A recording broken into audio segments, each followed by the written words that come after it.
Hello student, स्वागत है आप सभी का आपके अपने चैनल गॉड क्लासेस पर। तो बच्चों, जो आपका वेट था कि एमसीक्यू सीरीज सर कब स्टार्ट कर रहे हैं, तो आज हम उस वेट को ख़त्म कर रहे हैं। आज एमसीक्यू सीरीज का फर्स्ट पार्ट हम यहाँ पर डिस्कस करने वाले हैं।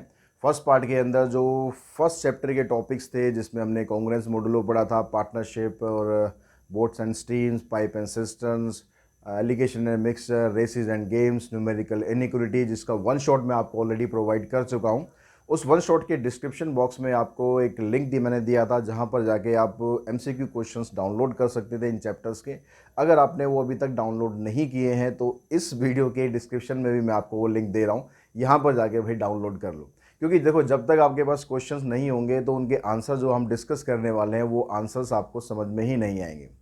तो बहुत से बच्चों ने वो डाउनलोड कर चुके होंगे और उस पेपर को उन्होंने सॉल्व कर भी लिया होगा। उनको बस चेक करना है कि उनके कितने आंसर ठीक है, कितने आंसर गलत हैं। जो गलत आंसर है उनको समझने की कोशिश करें, और जो ठीक आंसर है तो वो तो अच्छी बात है। जितने ज़्यादा ठीक होंगे उतना ज़्यादा आपका कॉन्फिडेंस बढ़ेगा।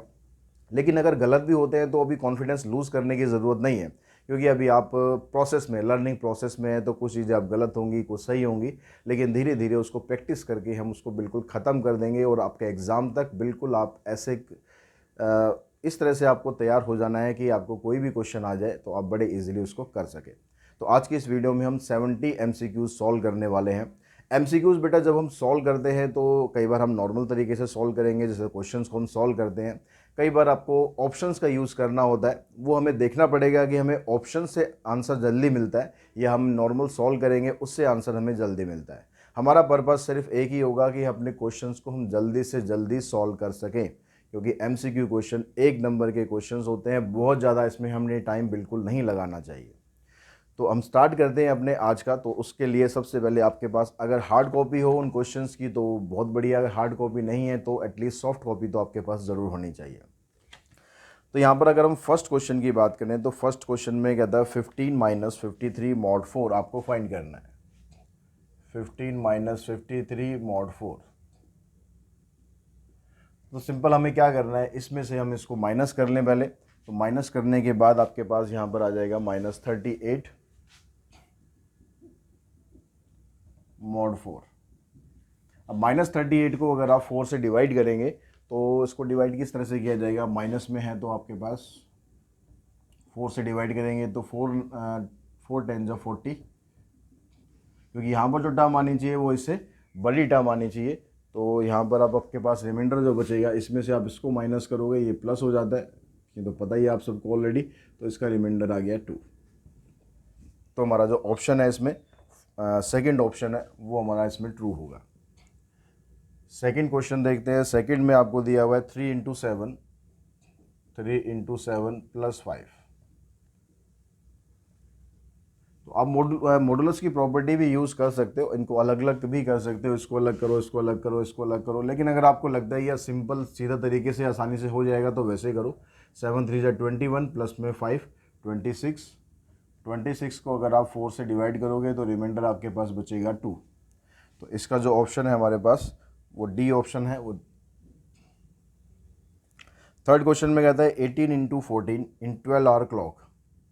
8 इंटू में 14 इन 12 आवर क्लॉक। तो 12 आवर क्लॉक के हिसाब से आपको निकालना है। तो 14 8 जा 112 होता है, तो 112 को आपको मॉड निकालना है। अगर हम 12 की टेबल करेंगे तो कितने पे चला जाता है, 12 9 जा 108 होता है। तो 108 करेंगे तो आपके पास रिमाइंडर बचेगा 4, यानी ऑप्शन हमारा ए ऑप्शन इसमें आ जाएगा। फोर्थ क्वेश्चन को देखो, इसमें कहता है x congruent to 4 mod 7 then positive value of x are. अब इसमें से आपको पॉजिटिव वैल्यू ऑफ x बतानी है। अब आपको जो यहाँ ऑप्शंस दिए उनका यूज़ करो तो ज़्यादा बेटर रहेगा। ऑप्शन हमारे पास क्या था, 4 11 18। दूसरा ऑप्शन था 11 18 एंड 25। तीसरा ऑप्शन है, यहाँ मेरे को लिखने में टाइम लग रहा है, बस आपको तो लिखा लिखाया मिलेगा तो इतना टाइम लगेगा नहीं, आप फटाफट बता दोगे। तो डी ऑप्शन है वो है 1 8 और 15। तो आपको यहाँ पर x की वैल्यू बतानी है। x की वैल्यू ऐसी होनी चाहिए कि उसको आप 7 से डिवाइड करोगे तो रिमाइंडर 4 आना चाहिए। देखो अब यहाँ पर अगर इसको 4 को डिवाइड करोगे 7 से, रिमाइंडर 4 ही आएगा। 11 को डिवाइड करोगे 7 से, रिमाइंडर 4 ही आएगा। ये 18 है, 18 को डिवाइड करोगे 7 से तो रिमाइंडर 4 ही आएगा। यानी यहाँ पर जो नंबर दे रखे हैं उन सब का रिमाइंडर 4 आ रहा है। यहाँ से अगर आप देखोगे तो यहाँ पर 11 ठीक है, 18 भी ठीक है, ये भी ठीक है, लेकिन जो ये 4 है ये इसने स्किप कर रखा है। जो 4 है वो भी तो हमारा आंसर में होना चाहिए था ना, ठीक है, 4 भी हमारे आंसर में होना चाहिए था। यहाँ पर 4 के बाद 8 दिया हुआ है, 8 से रिमाइंडर करोगे तो 4 रिमाइंडर नहीं बचेगा। यहाँ पर 1 को डिवाइड करोगे 7 से तो रिमाइंडर 4 नहीं बचेगा। तो ये दोनों तो वैसे ही कैंसिल हो जाते हैं। ये ऑप्शन में हो सकता था, लेकिन क्योंकि यहाँ पर एक नंबर 4 और चाहिए था हमें, अगर ऐसे कुछ कंडीशन दी होती कि 4 को आपको स्किप करना है तो अलग बात है, इसलिए ये वाला भी आंसर आपका कैंसिल, ये आपका आंसर आ जाएगा। फिफ्थ क्वेश्चन में देखो, the unit digit of 7 raise to power 100। अब 7 रेज टू पावर 100 की यूनिट डिजिट आपको बतानी है, इसका मतलब आपको इसका मोड 10 निकालना है। तो यूनिट डिजिट का मतलब आपको लास्ट डिजिट यहाँ पर बतानी है, तो इसका मोड 10 आपको फाइंड करना पड़ेगा। अब इतना लंबा तो कैलकुलेट हम कर नहीं सकते, तो उसमें जो एक्सपोनेंट की प्रॉपर्टीज है वो यूज़ करेंगे। यहाँ पर कोई ऐसा नंबर आपको लेके चलना चाहिए जिससे आपका रिमाइंडर या तो 1 आ जाए या -1 आ जाए। जैसे मैं अगर 7 की पावर 2 लेता हूँ तो ये हो गया 49। अब 49 को अगर हम 10 से डिवाइड करेंगे तो रिमाइंडर हमारा बचता है -1। अब कितनी मेरे को पावर चाहिए, यहाँ पर -1 आ जाए या +1 आ जाए, सबसे बेटर रहता है ये लेकर आना। अब यहाँ पर पावर मुझे 100 चाहिए, तो मैं यहाँ पर इसकी पावर 50 कर देता हूँ, यहाँ पर भी इसकी पावर 50 हो गई।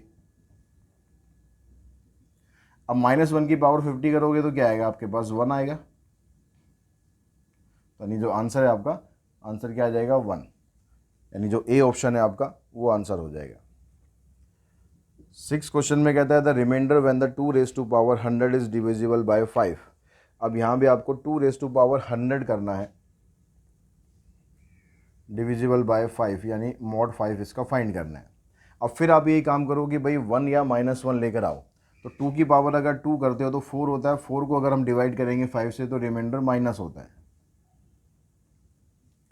अब यहाँ पर कितनी चाहिए आपको, फिर से पावर 50 कर दो, फिर पावर 50 करोगे इसकी पावर 50 आ जाएगी, यानी रिमाइंडर इसका भी 1 आ जाएगा। यानी इसका भी ऑप्शन आपके पास ए ऑप्शन हो जाएगा। नेक्स्ट क्वेश्चन देखते हैं। नेक्स्ट में कहता है unit digit in 3 raise to power 300। यहाँ पर 3 की पावर 300 है, ये आपको फाइंड करना है, 3 की पावर 300। अब यूनिट डिजिट निकालनी है, मतलब मॉड 10 फाइंड करना है। तो यहाँ पर भी आप क्या करो, यहाँ पर आप ले लो 3 का स्क्वायर, क्योंकि इसको आप डिवाइड करोगे तो -1 आ जाएगा। अब इसकी पावर आपको 150 करोगे तो 300 आ जाएगा। यहाँ पर, यहाँ भी इसकी पावर आप 150 करो, अब पावर आपकी यहाँ भी पॉजिटिव आ गई, और इवन नंबर में पावर है तो ये भी पॉजिटिव हो गया, यानी रिमाइंडर इसका भी आपका 1 आ गया। तो इसका भी ऑप्शन आपके पास ए आ गया। तो इस तरीके से ये क्वेश्चन हम कर सकते हैं। नेक्स्ट क्वेश्चन देखो, इसमें कहता है कि 3 टाइप ऑफ वीट कॉस्टिंग ₹18 पर kg। 3 टाइप के आपके पास वीट है, एक की कॉस्ट है 18, एक की कॉस्ट है 20, एक की कॉस्ट है 25, आर मिक्स टूगेदर। इन तीनों को आपको मिक्स किया गया। If the mix variety sold at ₹22 पर kg, जो मिक्स वैरायटी है, यानी जो मिक्स वैरायटी है उसका जो प्राइस है वो है 22। Then the ratio in which this type of wheat should be mix respectively is. अब यहाँ पर आपको रेशोज दे रखी हैं, एक तो है 1-2-3, एक है 2-2-3, एक है 2-3-1 और एक है 1-1-2। अब यहाँ पर जो एलिगेशन और मिक्सर के क्वेश्चन होते हैं उसमें हमारे पास 2 टर्म होनी चाहिए, तो आप एलिगेशन मिक्सर वाला जो कंसेप्ट है वो यूज़ कर सकते हो। लेकिन अब यहाँ पर आपके पास क्या दे दिया, 3 तरह की वीट यहाँ पर दे दिए, उनको मिक्स करने पर जो प्राइस आ रहा है वो 22 आ रहा है। तो यहाँ पर अगर आप इसको सॉल्व करके यहाँ पर रेशोज़ को लेके चलोगे, भाई हमने इसको एक्स रेशो में, वाई रेशो में, जेड में कन्वर्ट करा, तो वहाँ से थोड़ा सा आपको कॉम्प्लिकेटेड हो जाएगा। इसमें इनकी रेशोज़ को यूज़ करो। अगर मैं यहाँ पहले वाला ऑप्शन लेता हूँ तो इसका मतलब क्या हुआ, जो ये वाला वीट है आपके पास, इसकी रेशो 1 है, तो 18 को 1 से मल्टीप्लाई कर लो, 18 1 जा 18, प्लस 2 को इससे मल्टीप्लाई करो 40, प्लस 3 को इससे मल्टीप्लाई करो 75। अब इसका जो टोटल है वो किसके बराबर होना चाहिए, यहाँ पर देखो क्वांटिटी कितनी होगी, 1 2 3, यानी टोटल क्वांटिटी हो गई 6। 6 को मल्टीप्लाई करो मीन से। अब इन दोनों का अगर ये सम बराबर आएगा तो हमारा ये वाला ऑप्शन ठीक है। अब देखो कितना आएगा, 8 + 5 13, 7 + 4 11 12 और 13, ये आ गया 133। ये कितना आ रहा है 132। तो इसका मतलब ये वाला ऑप्शन हमारा गलत है, ठीक है, क्योंकि ये दोनों इक्वल नहीं है। अब यहाँ पर देखो, यहाँ पर रेशो इसकी एक ज़्यादा हो रही है तो और आपकी वैल्यू ज़्यादा हो जाएगी, तो ये वाला ऑप्शन भी नहीं होगा और जो बी ऑप्शन है वो भी नहीं होगा। सी को चेक करो, सी को चेक करोगे 2 को इससे मल्टीप्लाई करोगे 36, 20 को करोगे 60, 1 को करोगे 25। अब यहाँ पर भी कितना रहा 2 3 5 5 + 1 6, 6 को इससे करेंगे तो 132 ही आएगा। तो ये 132 आएगा। और यहाँ पर चेक करो, यहाँ पर 6 + 5 11, यहाँ 1 आ रहा है तो मतलब ये बराबर है ही नहीं, छोड़ो इसको भी। अब जो ये लास्ट वाला ऑप्शन बच गया, इसमें देखो यहाँ पर 1 है तो 18 हो जाएगा, प्लस फिर 20 हो गया, प्लस फिर 25 को 2 से करेंगे 50। अब कितनी क्वांटिटी बनी, 4 क्वांटिटी बनी, 4 को इससे मल्टीप्लाई करोगे 88। इसका सम देखो 88 आ रहा है क्या, यस 88 आ रहा है। तो इसका मतलब ये वाला ऑप्शन आपका ठीक है, यानी जो आंसर आपका इसमें डी पार्ट आ जाएगा, ठीक है। इस तरह से कहीं कहीं पर आपको ऑप्शंस का यूज़ करना चाहिए, कहीं कहीं पर आपको क्वेश्चंस का यूज़ करना चाहिए। नेक्स्ट क्वेश्चन नंबर 9 पे चलते हैं। 9 क्वेश्चन में कहता है in what ratio must water be mixed with the milk to gain 16 and 2/3 on the selling the mixer at cost price. अब यहाँ पर आप कहता है कि भाई आपको वाटर को किस रेशो में मिक्स करना चाहिए मिल्क के साथ कि उसको गेन हो 16 and 2/3 on selling the mixer at cost price. जो उसने यहाँ पर वाटर मिला रखा है मिल्क के अंदर, उस मिक्सर को जब वो बेचता है तो उसको 16 and 2/3% का गेन होना चाहिए, जितनी भी उसकी कॉस्ट प्राइस थी। तो हम मान लेते हैं कि जो कॉस्ट प्राइस है वो 1 रुपये थी, ठीक है। Let CP is equals to ₹1, ठीक है। अब CP अगर आपके पास 1 हुआ और गेन आपको दे रखा है इसने 16 and 2/3, जो मिक्सर है मिक्सर पर उसको ऑन मिक्सर गेन दे रखा है 16 and 2/3, यानी कितना आ गया 50/3%। और जो सेलिंग प्राइस है वो इसका कॉस्ट प्राइस के बराबर ही रखता है वो, मतलब जितने में मैं खरीद के लाया हूँ उतने में मैं बेच रहा हूँ, ठीक है, नो प्रॉफिट नो लॉस, लेकिन फिर भी उसको गेन हो रहा है। क्यों गेन हो रहा है, क्योंकि पानी मिला रहा है। अब वो ऐसा करने पर इसका जो कॉस्ट प्राइस है वो कितना बनेगा मिक्सर का, ठीक है। मिक्सर का कॉस्ट प्राइस क्या बनेगा, इसके लिए फार्मूला होता है SP इंटू में 100 और 100 प्लस में गेन, ये फार्मूला लगा दिया इसमें। अब ये फार्मूला लगा के आप इसको सॉल्व करोगे तो सॉल्व करके आपके पास बन रहा है 6/7। तो ये आपके पास मिक्सर का कॉस्ट प्राइस आ गया। आपके पास मिल्क का कॉस्ट प्राइस जितना था। अब जो वाटर है, क्या वाटर की हमारे पास कोई कॉस्ट होती है, वाटर तो फ्री में मिल रहा है ना, तो वाटर की जो कॉस्ट है वो नील लेंगे 0, और इसकी कॉस्ट आपकी हो गई 1, और मिक्सर की कॉस्ट प्राइस होगी 6/7। अब इसको किस रेशो में आपको मिक्स करना है, तो एलिगेशन मिक्सर वाला कंसेप्ट यूज़ करो। एक्स की वैल्यू क्या आएगी आपके पास, एक्स हो जाएगा 1 माइनस में 6/7 डिवाइडेड बाय 6/7 माइनस 0। तो इसको सॉल्व करोगे 7 माइनस 6, 1/7 डिवाइडेड बाय 6/7, ये कैंसिल, रेशो आ गया आपके पास 1:6। तो हमारे पास इसमें ऑप्शन क्या बनेगा, कौन सा क्वेश्चन था, फर्स्ट, इसका जो ऑप्शन है वो आ जाएगा 1, फर्स्ट ऑप्शन। नेक्स्ट क्वेश्चन है 10th, 20 litre of mixer contain milk and water in the ratio 3:1। Water की और मिल्क की जो रेशो है वो 3:1 है। The amount of milk in litres to be added to the mixer so as to have milk and water in the ratio 4:1। अब इसके अंदर आपको मिक्सर के अंदर कितना मिल्क ऐड करना चाहिए कि जिसकी जो रेशो है वो 4:1 बन जाए। तो आपके पहले पास जो क्वांटिटी है स्टार्टिंग में, जितनी क्वांटिटी है 20 लीटर की क्वांटिटी है, उसमें रेशो आपको दे रखी है 3 और 1, तो उसके हिसाब से आप मिल्क और वाटर की क्वांटिटी निकाल लो। तो मिल्क की क्वांटिटी आपके पास कितनी हो जाएगी मिल्क की क्वांटिटी निकालेंगे तो मिल्क की रेशो है 3, टोटल रेशो होगी 4 इंटू में 20, तो ये आ जाएगा 15। और वाटर कितना हो गया, तो 20 में से 15 ही हो गया, तो 5 आपके पास रह गया वाटर, ठीक है। अब इसके अंदर मिल्क को मिला रहे हैं, कितना मिल्क हमें मिलाना है वो हमें निकालना है। हमने मिल्क मिला दिया इसमें x, वाटर में कुछ नहीं करा हमने, वाटर जितना था उतना ही हो गया। अब जो इसकी रेशो है वो बन जाएगी 4:1। अब क्रॉस मल्टीप्लाई कर दो इसको, 15 + x = 20। इसको उधर लेके जाओ तो x की वैल्यू आ जाएगी 5, यानी 5 लीटर मिल्क इसमें मिलाना है अगर आपको उसकी रेशो को 4:1 करना है तो। 11th क्वेश्चन देखो, 11th में कहता है a milk man mix some water with milk, यहाँ भी वाटर और मिल्क मिलाए जा रहे हैं, with gain 25% by selling the mixer at a cost price, the ratio water and milk respectively is this.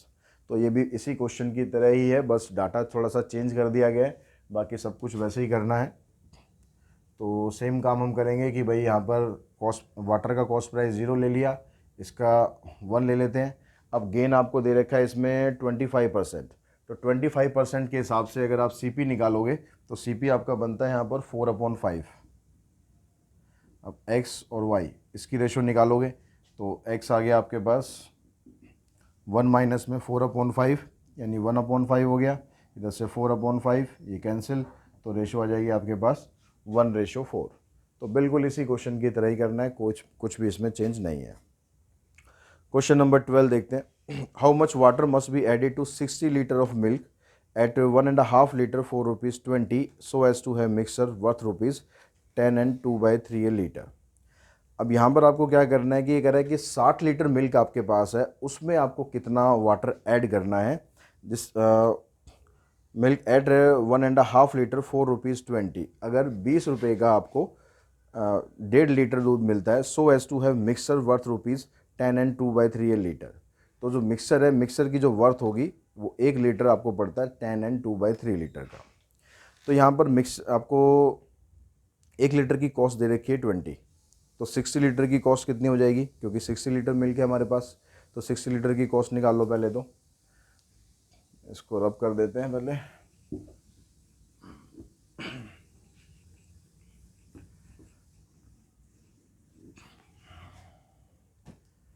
तो कॉस्ट प्राइस आपको दे रखा है, cost price of 1 litre milk ये दे रखा है 20, तो 60 लीटर का आप निकालोगे तो 60 लीटर का 20 दे रखा है ना, कितना दे रखा है 20 दे रखा है, लेकिन 1 लीटर का नहीं है, 1.5 लीटर का है। तो आपको 60 लीटर का निकालना है तो पहले 1 लीटर का निकलेगा, 20/1.5 इंटू में 60। इसको सॉल्व करेंगे तो सॉल्व करके आपके पास आ जाएगा 800। अब वाटर का आप CP लेंगे तो वाटर का CP तो हो गया 0, ठीक है। अब x लीटर ऑफ वाटर हमें इसमें ऐड करना है, बोला कितना लीटर हम इसमें वाटर ऐड करें, तो हम मान लेते हैं कि हम इसमें x लीटर वाटर ऐड कर रहे हैं। तो जो आपके पास मिक्सचर था टोटल 800 था, 800 के अंदर आपने x litre of water add कर दिया, और जो आपके पास मिल्क था, मिल्क के अंदर भी इतना ऐड हो जाएगा। अब जो मिक्सर है, मिक्सर की कॉस्ट आपको पड़ रही है 10 and 2/3 लीटर, ठीक है। अब इसको आप बस सिंप्लीफाई कर दो, इसको सिंप्लीफाई करके आपके पास x की वैल्यू आ जाएगी 800 प्लस में x नहीं करना, क्योंकि इसकी जो कॉस्ट है यहाँ तो 0 हो जाएगी, वाटर आप ऐड कर रहे हो उसके अंदर, तो वाटर की जो कॉस्ट है वो तो 0 है, ठीक है, इसको नहीं करना। अब यहाँ पर इसको करो सॉल्व आप, ये हो जाएगा आपके पास 10 3 30 + 2 32/3 हो गया। इसको क्रॉस मल्टीप्लाई करो, इसको इससे मल्टीप्लाई करेंगे,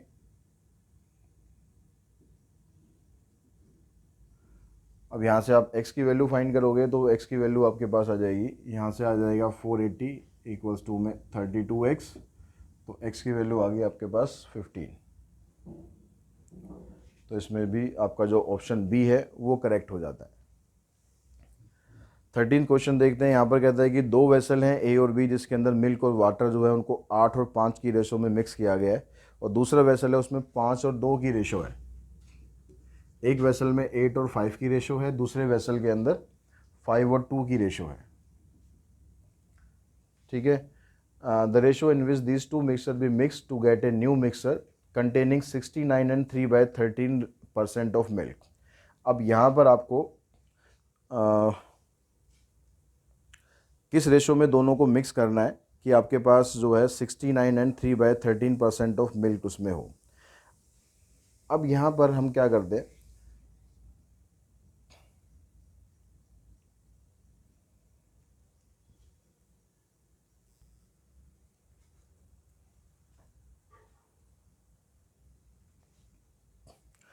तो 13 क्वेश्चन को देखते हैं। 13 में कहता है कि दो वेसल है हमारे पास, A and B contain milk and water mixed in the ratio 8:5 and 5:2। एक कंटेनर के अंदर जो रेशो है वो है 8:5 मिल्क और वाटर की, दूसरे कंटेनर के अंदर रेशो है 5:2। The ratio in which this two mixer be mixed to get a new mixer containing 69 and 3/13% of milk. अब यहाँ पर जो मिक्सर है उसके अंदर रेशो कितनी है, मिल्क कितना है, 69 एंड 3/13%। इसको आप कन्वर्ट कर लो in term of ratio, convert करोगे, परसेंटेज को हटा दो तो ये बन जाएगा आपके पास 900/13 और परसेंटेज हटाएंगे तो इनटू में 100, तो ये आ जाएगा आपके पास 9/13। तो जो पहले वाला कंटेनर है उसके अंदर अगर मिल्क की क्वांटिटी देखेंगे तो यहाँ पर मिल्क की क्वांटिटी देखोगे तो आ जाएगी 8/13। यहाँ पर आप मिल्क की क्वांटिटी देखोगे तो 5/7 और वहाँ पर जो मिक्सर है उसके अंदर मिल्क आ गया आपके पास 9/13। सिर्फ हमने मिल्क की यहाँ पर वो रेशो निकाल ली है, 8/13, 5/7, 9/13, तो x एंड y। अब इसको आपको किस तरीके से मिक्स करना है ये हमें देखना है। अब यहाँ पर इसको आप सॉल्व कर दो तो x/y अगर आप निकालोगे तो इसमें से इसको माइनस करोगे, फिर इसमें से इसको माइनस करोगे, ऐसा करने पर आपकी जो वैल्यू आ जाएगी 2/7। ठीक है, इस तरीके से इसका आंसर हम निकाल सकते हैं।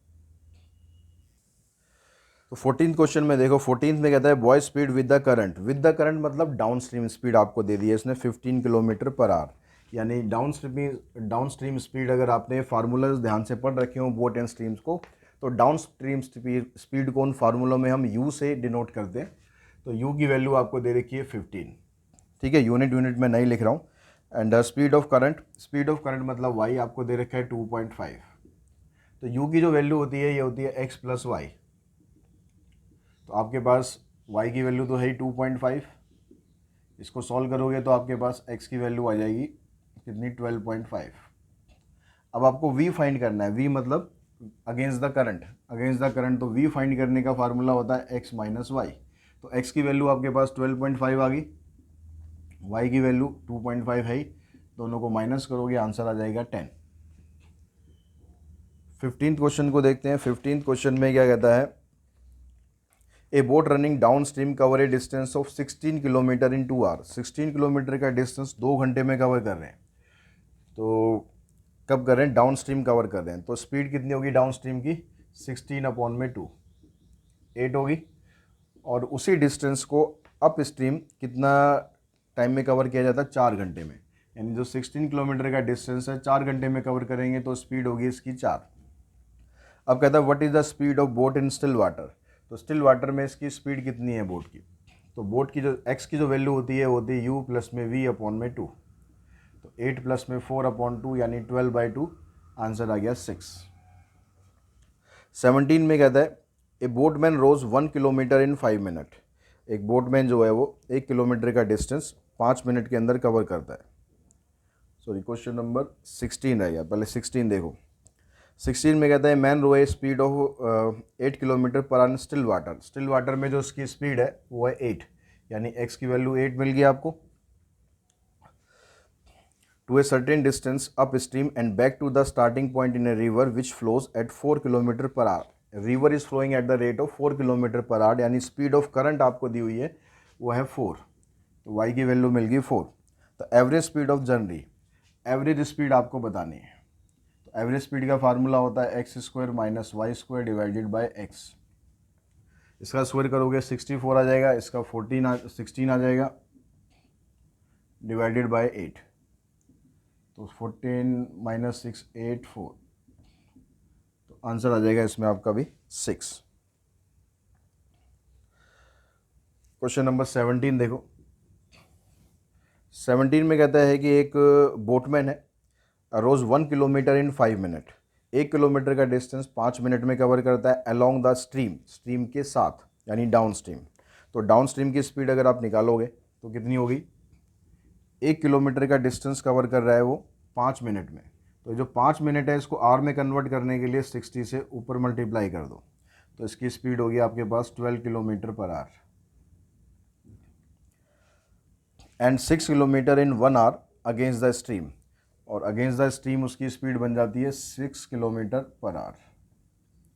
तो u मिल गया आपको, v मिल गया। अब कहता है द स्पीड ऑफ स्ट्रीम, यानी y आपको निकालना है। स्पीड ऑफ स्ट्रीम y निकालना है तो y का फार्मूला होता है x u minus v upon में 2। तो 12 माइनस 6 अपॉन में 2, यानी आंसर आ जाएगा 3। क्वेश्चन नंबर 18 देखते हैं। 18th में कहता है boat goes 12 kilometre upstream इन 48 मिनट।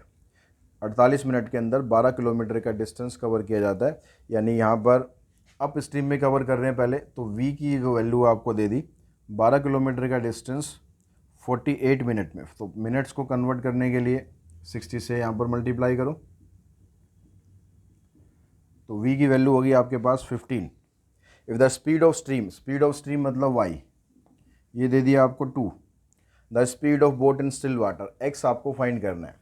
तो v जो होता है वो हमारे पास क्या होता है, x माइनस वाई। y की वैल्यू आपके पास 2 है यहाँ पर, तो x की वैल्यू आ जाएगी आपके पास 17। क्वेश्चन नंबर 19 देखते हैं। 19 में कहता है if A boat goes 7 kilometre upstream in 42 minutes and the speed of stream is 3 kilometre per our. अगर 7 किलोमीटर अप स्ट्रीम 42 मिनट्स में जाते हैं, मतलब यहाँ पर अब आपको अप स्ट्रीम है, तो v आपको दे दिया 7 किलोमीटर 42 मिनट्स में। तो इसको आप कैंसिल करोगे तो ये 10 किलोमीटर पर आवर हो गया। And the speed of stream is 3 kilometre per hour, यानी y आपको दे दिया यहाँ पर 3। तो अब आपसे पूछ रहा है speed of boat, speed of boat यानी पिछले क्वेश्चन की तरह ही है। तो x माइनस वाई की वैल्यू आपके पास 10 है, तो यहाँ पर आप पुट कर दो, तो x की वैल्यू आ जाएगी आपके पास 13। तो बच्चों क्वेश्चन नंबर 20 में कहता है A and B invest ₹50,000 and ₹45,000 respectively in a business. After 9 month B withdrew his amount investment. 9 month के बाद बी जो है वो इन्वेस्टमेंट को अपना विड्रॉ कर लेता है। तो at the end of a year they earn a profit of ₹13,400। What was B share of profit. तो यहाँ पर जो 50,000 जो ए ने इन्वेस्ट किया है वो पूरे 12 महीने के लिए इन्वेस्ट किया है, लेकिन जो बी है, ए ने 50,000 इन्वेस्ट किया पूरे 12 मंथ के लिए, और बी ने इन्वेस्ट किया 45,000, लेकिन उसने 9 मंथ के लिए इन्वेस्ट किया। 3 महीने आफ्टर 9 मंथ्स वो अपना अमाउंट जो है विड्रॉ कर लेता है। तो यहाँ से आप इसकी रेशो निकालो। इसकी रेशो बनेगी आपके पास 40/27। अब यहाँ पर कहता है कि जो टोटल प्रॉफिट मिलता है उनको वो मिलता है 13,400। तो बी का कितना शेयर होगा। तो बी का शेयर अगर आप निकालोगे तो बी का शेयर यहाँ से है 27। टोटल रेशो कर लेंगे, टोटल रेशो आ जाएगी आपके पास 67, और जो प्रॉफिट आपको दिया हुआ है इसमें वो है 13,400। तो इसको आप कैलकुलेट करोगे तो कैलकुलेट करके आपके पास वैल्यू आ रही है 5,400, यानी आपका जो ऑप्शन ए है वो करेक्ट है। 21st क्वेश्चन देखते हैं। 21st क्वेश्चन में कहता है A B C started a business by investing money in the ratio 5-7-9। 5, 7 और 9 की रेशो में उन्होंने अपना इन्वेस्टमेंट करी। After 4 month D join them by investing money equal to the investment of B. Find a ratio of their profit at the end of a year. और 4 महीनों के बाद डी उसके बिजनेस को ज्वाइन कर लेता है और उसकी जो इन्वेस्टमेंट है वो बी के बराबर रहती है। तो अब यहाँ पर देखो, पहले वाले की जो रेशो है इन्वेस्टमेंट की वो है 5, ये 12 महीने तक इसकी इन्वेस्टमेंट होती है। दूसरे वाले की इन्वेस्टमेंट है 7, तो ये भी 12 महीने तक होती है। तीसरे वाले की इन्वेस्टमेंट है 9, ये भी 12 महीने तक होती है। अब जो चौथा आ रहा है उसकी इन्वेस्टमेंट बी के बराबर है। बी की इन्वेस्टमेंट कितनी थी, 7, लेकिन वो उसकी जो टाइमिंग है वो 4 महीने के बाद आ रहा है, इसलिए उसकी जो इन्वेस्टमेंट है वो सिर्फ 8 महीने के लिए काउंट होगी। तो यहाँ से इन सबको कैलकुलेट करोगे तो आपके पास जो रेशो बनेगी वो आ जाएगी 15-21, कॉमन निकालने के बाद 27 और 14, ये आपका आंसर आ जाएगा। 22nd देखो, इसमें कहता है Rohan started a business with ₹75,000। Rohan ने बिजनेस स्टार्ट किया 75,000 से। He was joined after some time by Mohan with ₹1 lakh. For how much period does Mohan join the business with Rohan if the profit at the end of a year are divided in the ratio 3:2। तो मोहन ने उस business को कितने दिनों के बाद join किया कि उसकी जो इन्वेस्टमेंट है, उनकी जो प्रॉफिट है, वो लास्ट में 3 और 2 की रेशो में डिवाइड होता है। तो हम यहाँ पर मानते हैं कि जो 75,000 इन्वेस्ट किए रोहन ने, वो तो पूरे 12 महीनों के लिए किए। अब जो मोहन आया वो कुछ महीनों के बाद आया, वो कुछ महीने हमें पता नहीं, मान लो वो एक्स मंथ्स के बाद आया, तो उसकी जो इन्वेस्टमेंट है 1 लाख की, वो हो जाएगी 12 माइनस एक्स। एक्स नहीं लिखना, 12 माइनस एक्स। अगर एक्स मंथ्स के बाद वो आ रहा है, मान लो 4 मंथ के बाद आ रहा है, तो इन्वेस्टमेंट 8 मंथ के लिए हुई ना, तो इसलिए अगर एक्स मंथ के बाद आ रहा है तो इन्वेस्टमेंट उसकी 12 माइनस एक्स हो गई। या आप यहाँ पर एक्स निकाल दो, एक्स लेके निकाल दो, बाद में उसको माइनस कर देना 12 में से, जैसे आप कंफर्टेबल फील करो। अब इसकी जो रेशो है वो 3 और 2 है। अब इसको आपको सॉल्व करना है। इसको सॉल्व करने के लिए जितना हो सकता है उतना इसको काट लो, ये कैंसिल हो गया। इधर आ जाएगा 2 3 + 6, इधर आ जाएगा 12 माइनस 6, तो एक्स की वैल्यू भी आ जाएगी 6। Question number 23। A and B enter into a partnership with ₹50,000 and ₹60,000 respectively. C joined them after X month, contributing ₹70,000, and B leaves X month before the end of the year. If they share the profit in the ratio 20, 80 और 21। Investment क्या क्या है, पहले की है 50,000, दूसरे की 60,000, तीसरे की 70,000। लेकिन सी ने ज्वाइन किया X मंथ के बाद और बी ने X मंथ पहले छोड़ दिया, तो इनकी जो प्रॉफिट रेशो है वो 20, 18 और 21 है। तो अब इसमें हम क्या करेंगे, जो इसकी इन्वेस्टमेंट थी पहले वाले की, तो इसको तो कुछ फ़र्क नहीं है भैया, पूरे के पूरे 12 महीने तक उसने इन्वेस्टमेंट करी। अब जो दूसरे वाला था बी, उसने अपनी इन्वेस्टमेंट को विड्रॉ कर लिया एक्स मंथ के बाद, यानी एक्स मंथ तक उसकी इन्वेस्टमेंट चलेगी। लैक्स में है, थाउजेंड्स में, 50,000, 60,000। और जो तीसरा बंदा आया उसने एक्स मंथ के बाद ज्वाइन करा with the investment of 70,000, into में आ जाएगा 12 माइनस एक्स।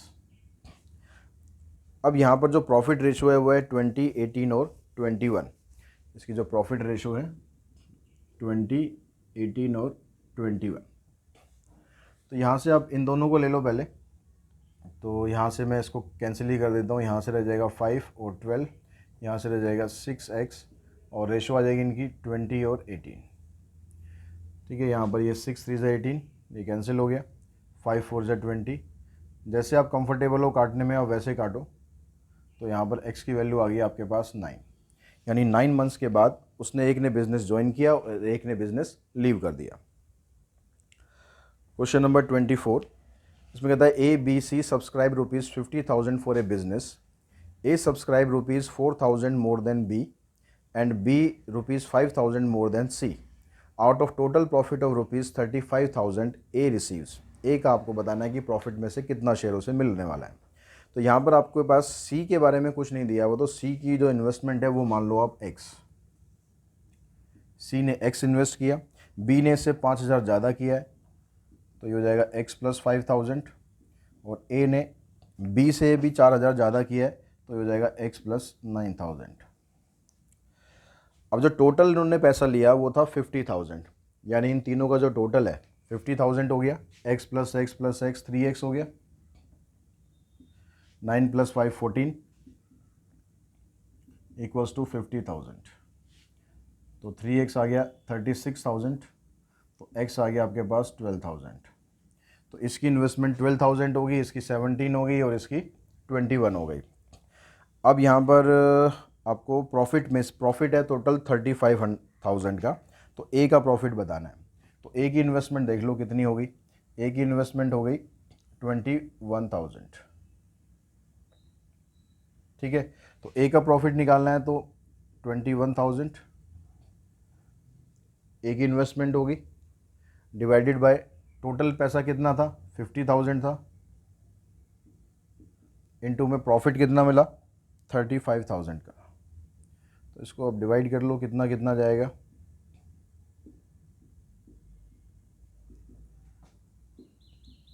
14,700 का प्रॉफिट मिलेगा ए को। क्वेश्चन नंबर 25 देखते हैं। इस 25 क्वेश्चन में कहता है कि the ratio of investment of two partner A and B is 11:12 and the ratio of their profit is 2:3। Investment की जो रेशियो है वो 11:12 है और प्रॉफिट की रेशियो 2:3 है। If A invested the money for 8 month then for how much time be invested is money. A ने अपना जो पैसा है वो 8 मंथ के लिए इन्वेस्ट किया। 24 इधर ले लेते हैं 25।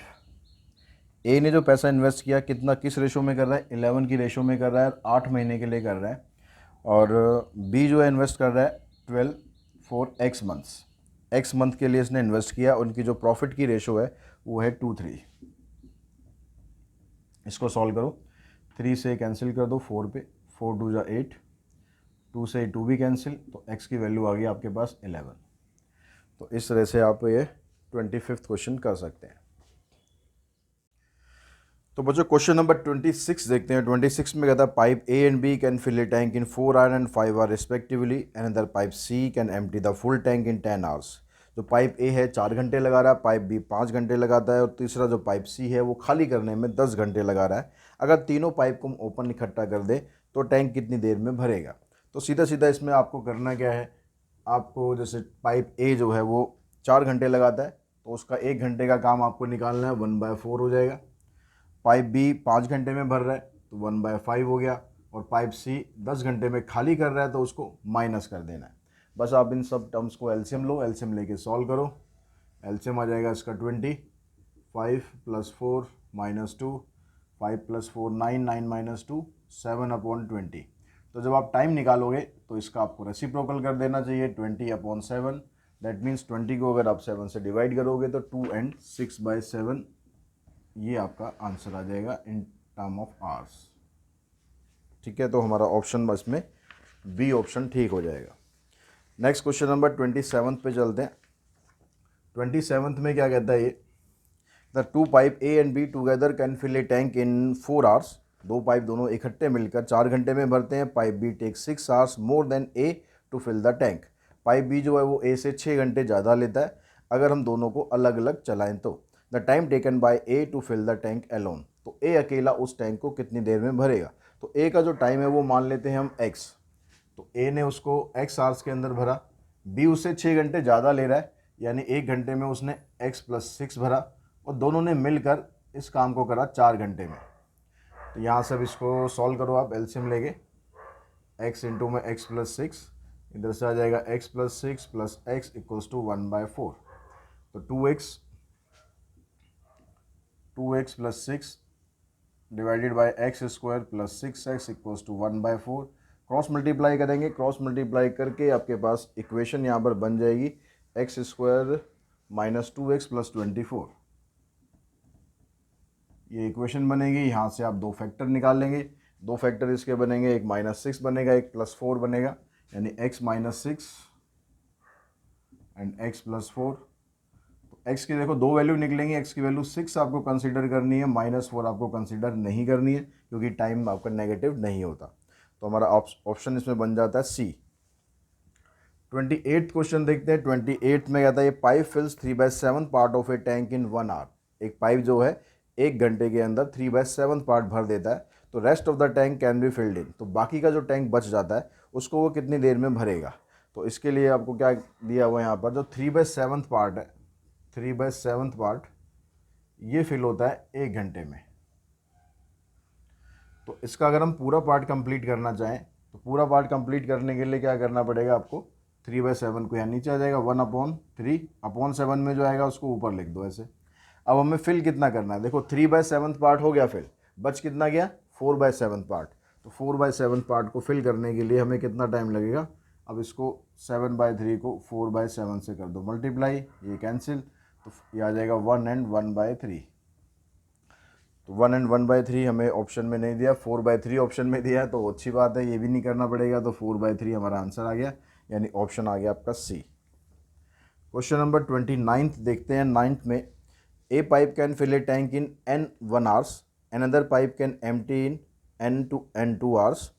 If both the pipes are open together the tank will be filled in. अगर दोनों पाइप को हम इकट्ठा खोल दें तो कितनी देर में भरेगा। एक पाइप उसको भर रहा है, दूसरा पाइप उसको खाली कर रहा है। तो जो भर रहा है उसको लग रहा है N1 आवर्स, तो 1/N1 आवर्स इतना पार्ट वो फिल कर देगा। और दूसरा वाला खाली कर रहा है तो 1/N2। अब इसको आप सिंप्लीफाई करोगे एलसीएम लेके तो ये क्या बन जाएगा आपके पास N2 minus N1 divided by N1 into में N2। अब क्योंकि यहाँ पर ये टाइम पूछ रहा है तो टाइम के लिए हम क्या करते हैं, रेसिप्रोकल कर देते हैं, जैसे यहाँ पर हमने किया था। तो टाइम कितना हो जाएगा इसका N1 N2 अपॉन में N2 माइनस N1। तो हमारे पास जो ऑप्शन है इसमें सी, वो हमारा आंसर आ जाएगा। क्वेश्चन नंबर 30 में कहता है there is a leak in the bottom of a system, before the leak it could be filled in 4.5 hour. Leak करने से पहले वो 4.5 आवर में पूरा का पूरा टैंक भर जाता। It now takes 1 hour longer. अब वो आधा घंटा एक्स्ट्रा ले रहा है। If the system is full how long will the leakage take to empty the full system. तो वो लीकेज होगी इस पूरे सिस्टम को खाली करने में कितना टाइम लगाएगी। तो यहाँ पर अब देखो टाइम आपको दिया है कि 4.5 आवर के अंदर वो फिल कर देता अगर वो लीकेज नहीं होता। तो यानी 1 घंटे के अंदर वो कितना पार्ट खाली कर देता, 1 में 4.5 को लिख लेंगे 9/2। अब इसमें से आपको माइनस कर देना है कितना, अब क्योंकि जो टाइम है आधा घंटा बढ़ गया। अब जो टाइम है आपका आधा घंटा बढ़ गया तो यानी 5 घंटे लग गए। 4.5 में और आधा घंटा आप ऐड करोगे तो 5 घंटे लग गए। इसको कैलकुलेट करो, इसको कैलकुलेट करके आपके पास आंसर आ जाएगा इसका। ये हो जाएगा 2/9 माइनस 1/5। तो 5 2 ज़ा 10 माइनस 9 यानी 1/45। तो इसने जो पूछा था कि भाई इस लीकेज जो है पूरे टैंक को खाली करने में कितना टाइम लगाएगी, वो 45 आवर्स लगा देगी।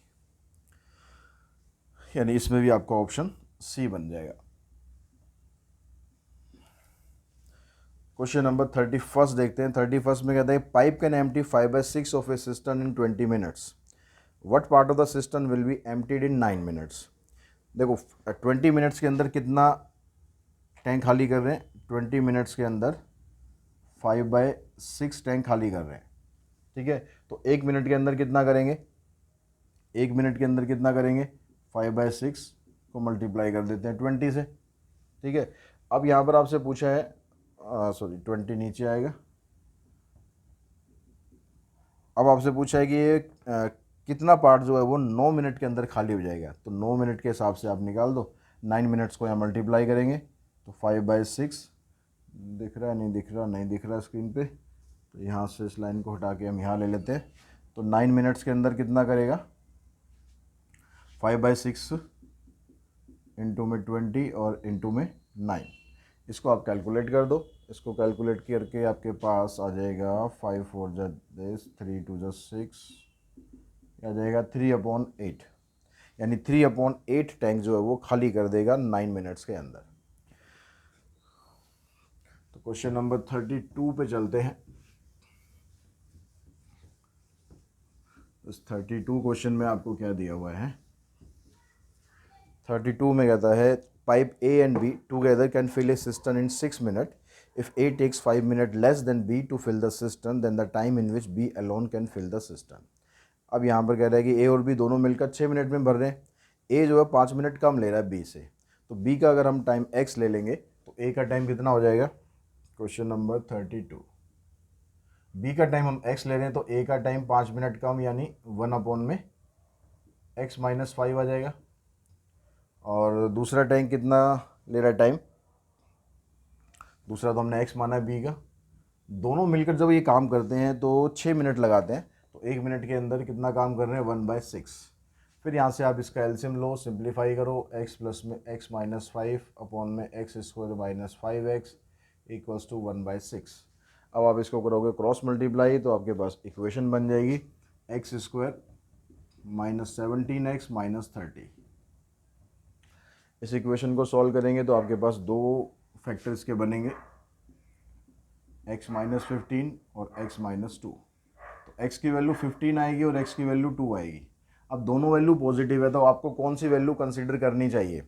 अगर देखो आप यहाँ पर 2 लेते हो तो यहाँ पर करना पड़ेगा आपको 2 माइनस 5।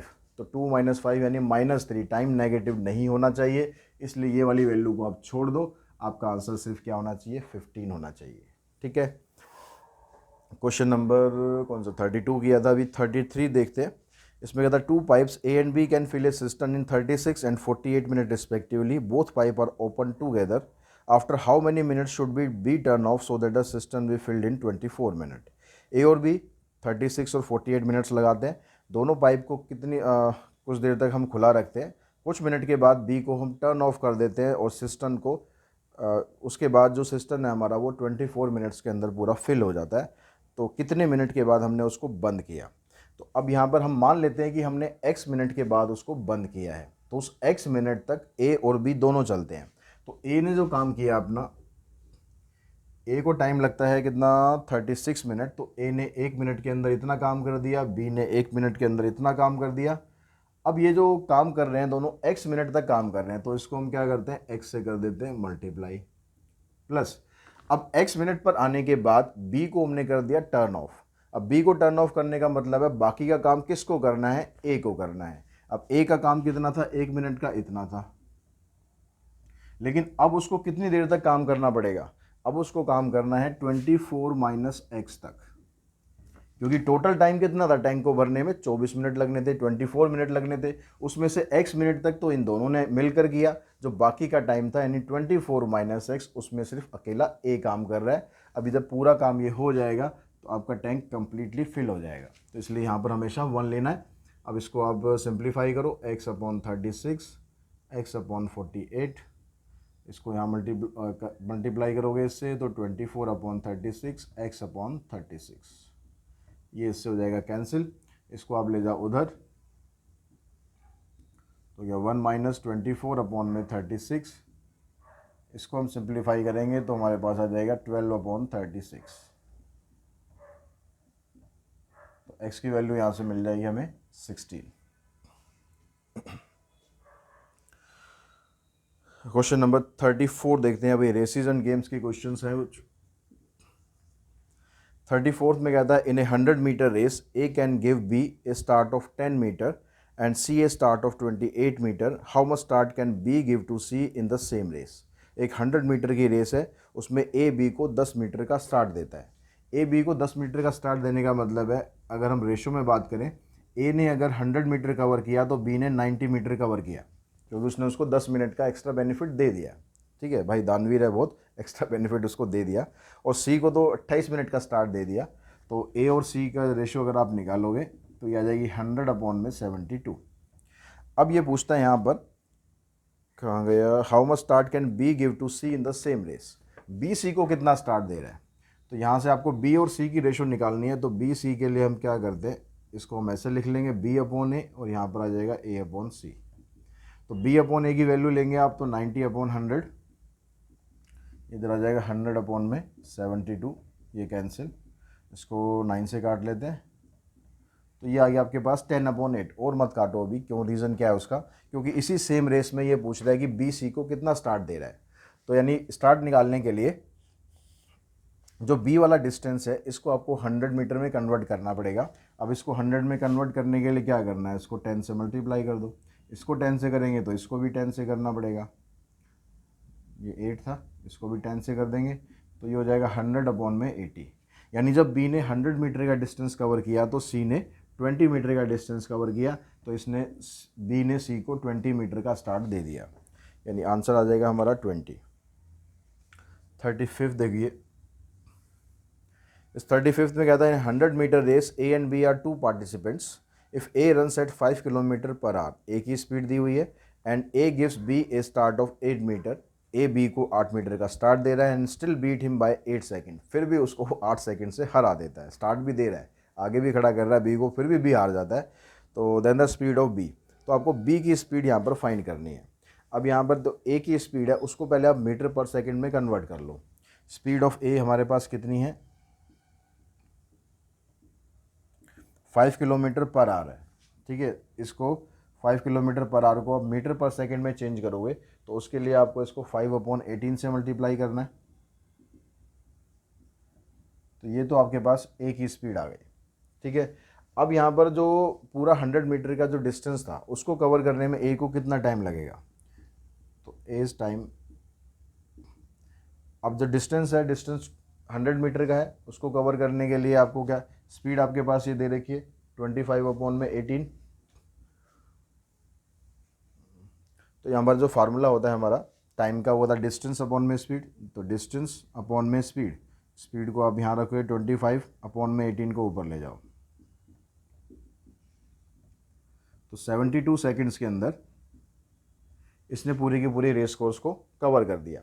अब ये कहता है कि भाई बी को 8 सेकंड के गैप से हरा रहा है, 8 सेकंड के गैप से हरा रहा है, इसका मतलब जो बी का टाइम है वो कितना हो जाएगा, 8 सेकंड एक्स्ट्रा हो जाएगा। तो 72 प्लस में 8, यानी बी को वो डिस्टेंस कवर करने में 80 सेकंड्स लग रहे हैं। अब हमें बी की स्पीड फाइंड करनी है, तो और अगर हम डिस्टेंस के अकॉर्डिंग बात करें तो डिस्टेंस कितना है, 8 मीटर के डिस्टेंस से वो उसको हरा रहा है, तो डिस्टेंस कितना हो गया बी का, डिस्टेंस हो गया 92 मीटर। डिस्टेंस ये हो गया और टाइम ये हो गया उसका 80 सेकंड्स। ठीक है, अब इसके हिसाब से अगर आप इसकी स्पीड निकालोगे तो स्पीड यहाँ पर कितनी आ जाएगी हमारे पास, डिस्टेंस अपॉन में टाइम। अब ये 92/80 ये तो आपके पास स्पीड आई है इन मीटर पर सेकेंड में, इसको कन्वर्ट करना है क्योंकि आंसर्स आपको किलोमीटर पर आवर में दिए हुए हैं। तो आंसर किलोमीटर पर आवर के अंदर करोगे तो आप इसको 18/5 से, यहाँ पर 5/18 से किया था, अब 18/5 से इसको सॉल्व कर दो और सॉल्व करके आपका जो आंसर है वो आ जाएगा 4.14 kilometre per our. Question number 36 में कहता है ए रन से 1000 metre race in 4.5 minute while B run the same race in 5 minute. How many metre start can A give B in a 1000 metre race. तो A ने 1000 metre की race cover करी 4.5 minute में। ठीक है, तो हमारे पास टाइम है यहाँ पर, ए का जो टाइम दे दिया उसने 4.5 दे दिया और बी ने उसी रेस को कवर किया 5 मिनट के अंदर। तो अगर हम इन दोनों की टाइम की रेशो निकालें तो 4.5/5 आ गई। अब यहाँ पर ये कहता है कि ए अगर x मीटर का डिस्टेंस कवर कर रहा है, सॉरी ए जो है 1000 मीटर का डिस्टेंस कवर कर रहा है, तो ये बी को कितने मीटर का स्टार्ट दे रहा है। तो हमने मान लिया कि x मीटर का स्टार्ट दे रहा है, तो यहाँ पर आ जाएगा 1000 माइनस एक्स। ठीक है, ये यहाँ पर a का टाइम है, ये यहाँ पर a का डिस्टेंस है। यहाँ पर क्योंकि जो टाइम और डिस्टेंस होते हैं वो इन्वर्स प्रोपोर्शनल होते हैं एक दूसरे के, आप टाइम कम लोगे तो डिस्टेंस ज़्यादा ट्रेवल करोगे। क्या हो गया, ये क्या हो गया। क्वेश्चन नंबर 36 में कहता है ए रन से 1000 metre race in 4.5 minute while B run the same race in 5 minute. How many metre start can A give to B in a 1000 metre race. तो हम मान लेते हैं कि ए बी को x मीटर का स्टार्ट दे रहा है। अब ए बी को x मीटर का स्टार्ट अगर दे रहा है तो इसका मतलब हुआ कि ए ने अगर डिस्टेंस कवर किया, ए का जो टाइम है वो है 4.5 मिनट और बी का जो टाइम है वो है 5 मिनट्स। ए ने डिस्टेंस कवर किया 1000 मीटर का और बी ने कवर किया 1000 माइनस एक्स का। तो यहाँ से इन दोनों रिलेशन का यूज़ करो, ये आपके पास टाइम है, ये डिस्टेंस है, तो distance upon time 4 point distance हो गया आपके पास 1000, टाइम आ गया 4.5। ये क्या आ गई, इसकी स्पीड आ गई। स्पीड को बराबर कैसे रख सकते हैं। तो 36 क्वेश्चन में कहता है बच्चों कि ए रन से 1000 metre race in 4.5 minute while B run the same race in 5 minute. A जो है इस रेस को 4.5 मिनट में कवर कर रहा है, बी इसी रेस को 5 मिनट के अंदर कन्वर्ट कर रहा है। How many metre start can A give to B in a 1000 metre race. A जो है वो इस रेस को कवर कर लेता है और बी को कितना स्टार्ट दे रहा है ये आपको फाइंड करना है। तो मान लेते हैं कि बी ने डिस्टेंस ट्रेवल किया x और ए ने डिस्टेंस ट्रेवल किया 1000। ठीक है, अब यहाँ से इसको आप सिंप्लीफाई करो, इसका डेसिमल आप हटाओगे तो आपके पास बन जाएगा 45/50 इक्वल्स टू x/1000। इसको कैंसिल करो, 5 से काट लो इसे, 10 से ये कट जाएगा। तो इसका मतलब x की जो वैल्यू आ गई वो आपके पास आ गई 900, यानी x ने 900 मीटर का डिस्टेंस कवर किया तो a ने b को 100 मीटर का स्टार्ट दिया, तो आंसर आ जाएगा हमारा 100। नेक्स्ट क्वेश्चन नंबर 37 देखते हैं। 37 के अंदर कहता है in a 500 metre race the ratio of the speed of two contestant A and B is 3:4। दोनों की स्पीड की रेशियो दी हुई है। If A has a start of 140 metre then A wins B by. अगर ए के पास 140 metre का start है, 500 मीटर की रेस है, तो ए बी को कितनी दूर से हराएगा। तो यहाँ पर जो इनकी रेशो है स्पीड की वो होगी 3/4। ठीक है। अब यहाँ पर ए को स्टार्ट मिला हुआ है 140 का, तो 500 में से 140 आप माइनस कर दो, और बी को पूरा का पूरा डिस्टेंस कवर करना है। नहीं, उस दौरान बी ने कितना डिस्टेंस कवर किया वो मान लेते हैं हम x। बी को इतना डिस्टेंस कवर करना है, ए को 500 में से 140 आप माइनस कर दो, और यहाँ से x आपको फाइंड करना है कि बी ने उस दौरान कितना डिस्टेंस कवर किया। तो इसको जब आप सिंप्लीफाई करोगे, इसको सिंप्लीफाई करके आपके पास आ गया, यहाँ से माइनस करोगे 360/x, 3 से इसको आप कैंसिल करो, तो x ने 480 मीटर का डिस्टेंस कवर किया, यानी a ने b को 500 में से 480 माइनस करोगे तो 20 मीटर के डिस्टेंस से उसको हरा दिया। क्वेश्चन नंबर 38 में कहता है in a game of 100 point A can give B 10 point and C 18 point, then B can give C. एक 100 पॉइंट का गेम है, तो ए बी को कितने पॉइंट देता है, ए बी को 10 पॉइंट देता है, मतलब ए के 100 पॉइंट है तो बी के 90 पॉइंट है, और बी सी को ए सी को 18 पॉइंट देता है, यानी ए और सी की अगर रेशो निकालोगे तो ये आ जाएगी 100 में 18 पॉइंट दे रहा है तो इसलिए 82। अब बी और सी की रेशो आपको फाइंड करनी है। तो पीछे हमने क्वेश्चन किया था उसमें भी हमने ऐसे ही किया था, 90/100 b/a निकाल लो, इधर से आपके पास ये आ जाएगा, ये कैंसिल। अब यहाँ से 90/82 आ गया, इसको आप काट लो जितना आप काट सकते हो। कितना काटोगे आप, 2 से काटते हैं तो 45, यहाँ पर आ जाएगा 41। तो यहाँ पर ऑप्शन में देखो हमारे पास 45 और 41 दिया हुआ है, तो बी ऑप्शन है हमारा। इसमें कितने पॉइंट का गेम है ये कुछ नहीं दिया हुआ, और ऑप्शन के हिसाब से हमारा आंसर निकल गया, तो आगे हमें फालतू पंगा लेना भी नहीं है। ये question number 39 in a 50 metre race A can give a start of 5 metre to B and a start of 14 metre to C. 50 metre की रेस है, ए बी को स्टार्ट दे रहा है 5 मीटर का, तो 50 मीटर की रेस है, 5 मीटर का स्टार्ट मिलने के बाद बी ने इतना डिस्टेंस कवर किया, and 14 metre to C, 14 metre जो है सी को स्टार्ट दे रहा है, तो इसका मतलब ये आ गया 50/36। In the same race how much start can B give to C. तो यहाँ भी आपको बी सी ही फाइंड करना है, तो b/c फाइंड करेंगे, वही 45/50 कर दो, इधर से 50/36 करो, इसको काट दो 9 से। अब हमें उसी गेम में मतलब जो 50 पॉइंट का गेम है, बी सी को कितने पॉइंट देता है, तो इसको 50 में कन्वर्ट करने के लिए 10 से मल्टीप्लाई कर लो, तो इन दोनों का डिफरेंस निकालोगे तो कितना आ जाएगा आपके पास 10। तो बी सी को 10 पॉइंट्स का स्टार्ट देता है। क्वेश्चन नंबर 40 इन ए 300 मीटर रेस ए बीट बाय 22.5 मीटर और 6 सेकेंड। ए बी को 22.5 या 6 सेकेंड के मार्जिन से बीट करता है, तो B is time over the race course. तो बी उस रेस कोर्स को कवर करने में कितना टाइम लगाता है। तो पहले आप बी का डिस्टेंस निकालो, स्पीड निकालो। बी की डिस्टेंस उसने कहा है कि भाई ए बी को बीट करता है 22.5 के डिस्टेंस से या फिर 6 सेकेंड के, यानी वो 6 सेकेंड में बी को 22.5 मीटर का डिस्टेंस कवर करना चाहिए। तो बी की जो स्पीड है वो कितनी बन जाएगी, 22.5 का डिस्टेंस है और टाइम आपको दिया हुआ 6 सेकेंड्स का। तो इसको आप कैलकुलेट करोगे तो ये आपके पास आ जाएगा 15/4 मीटर पर सेकेंड। ये बी की आ गई स्पीड।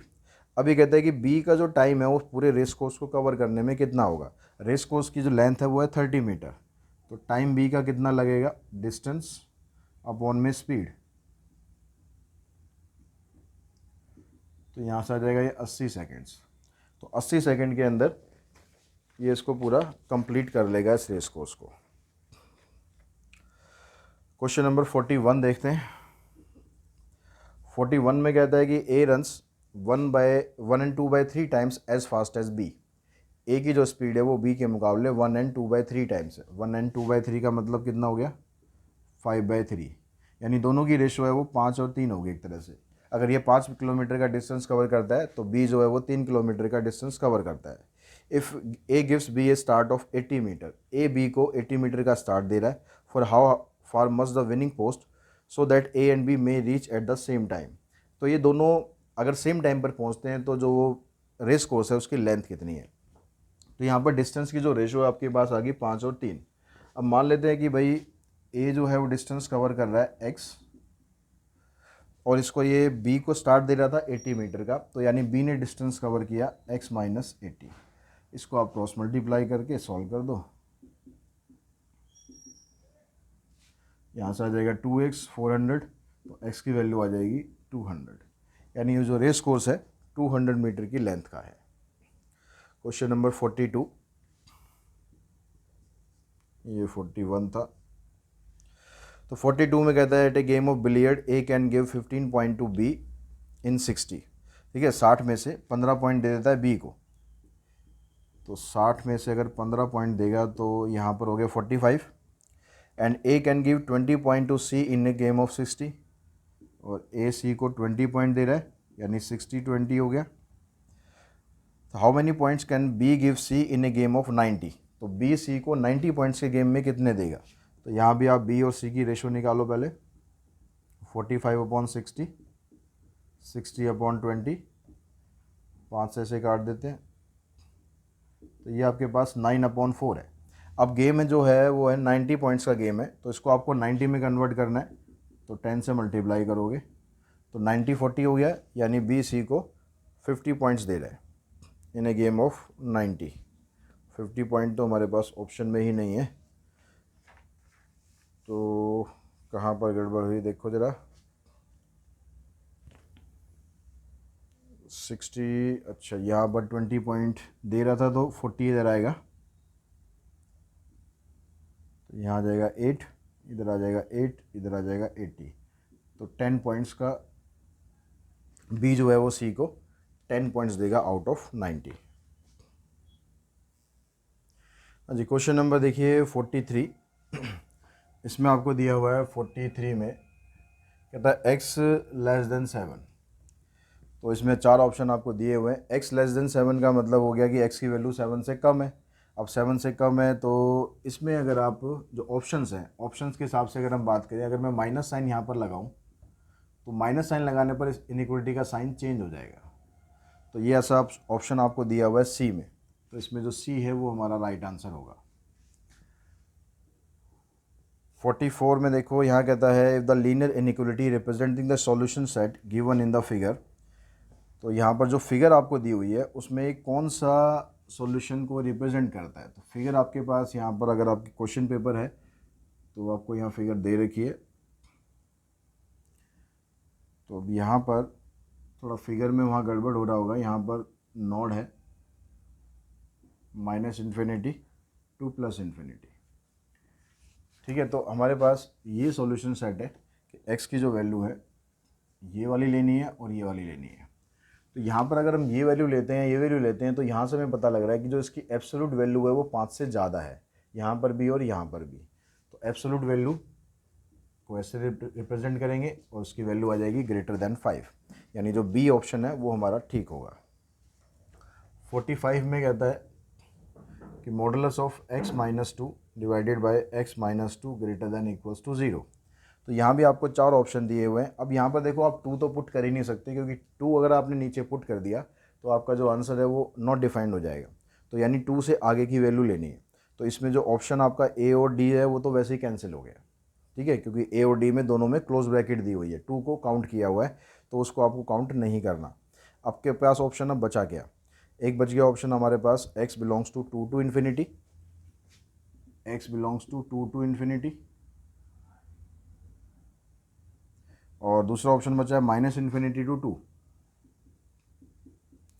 ठीक है, ये वाला ऑप्शन हमारा सी है, ये वाला ऑप्शन हमारा बी है। इन दोनों में से एक हमारा आंसर होना है।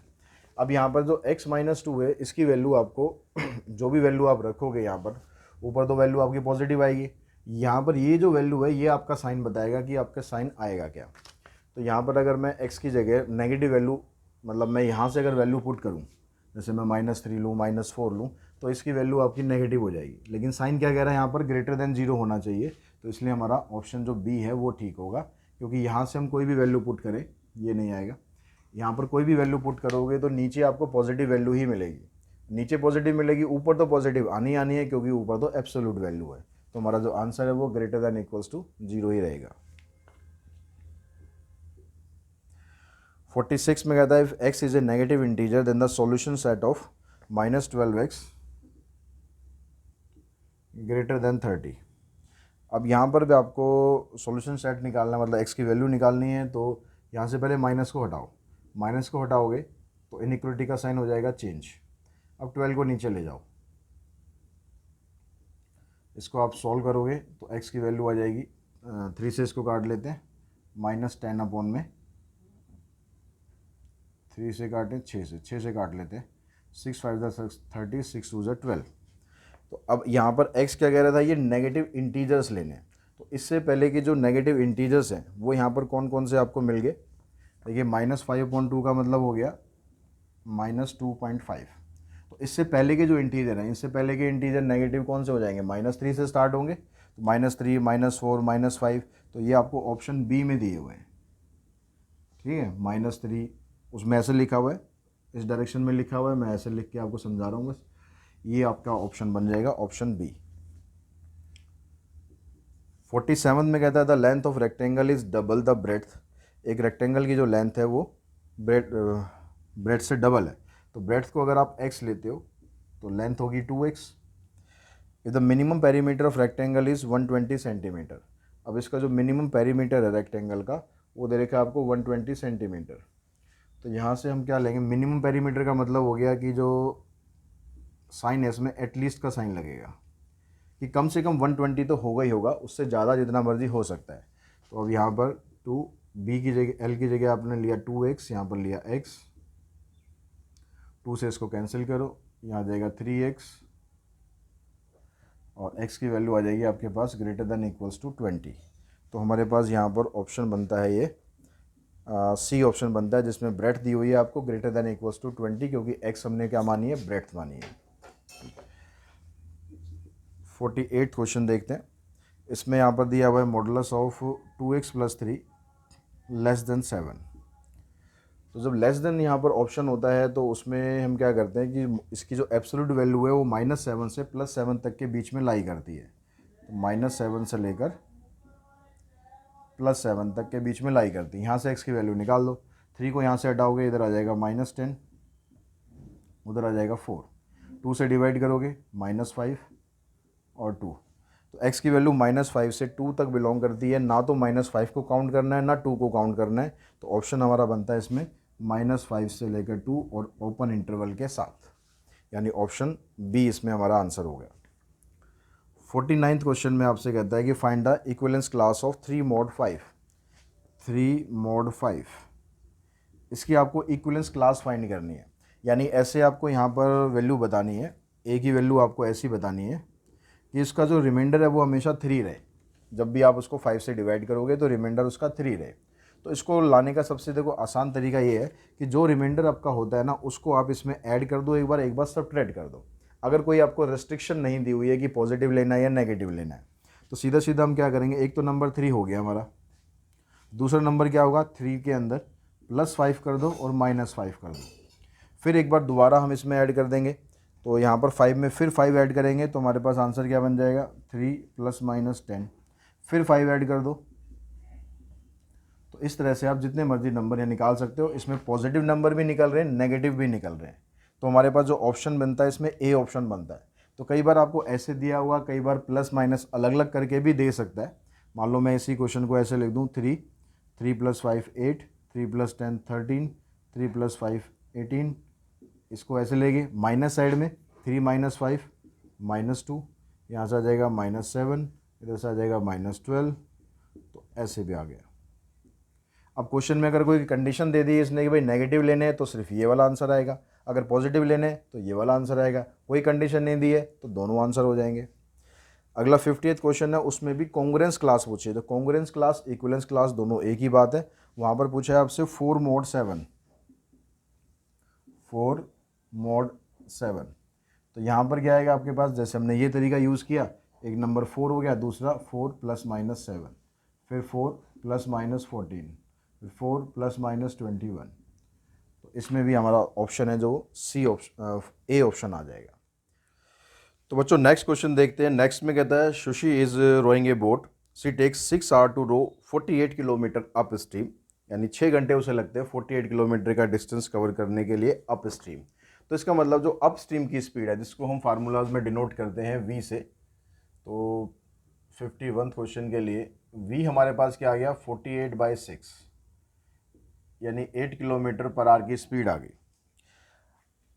Where as she takes 3 hour to go the same distance downstream. अब यही डिस्टेंस जब डाउन स्ट्रीम में कन्वर्ट कर दें तो यू निकाल लो आप, डिस्टेंस सेम रहेगा लेकिन टाइम चेंज हो गया, तो स्पीड आपकी 16 किलोमीटर पर आवर।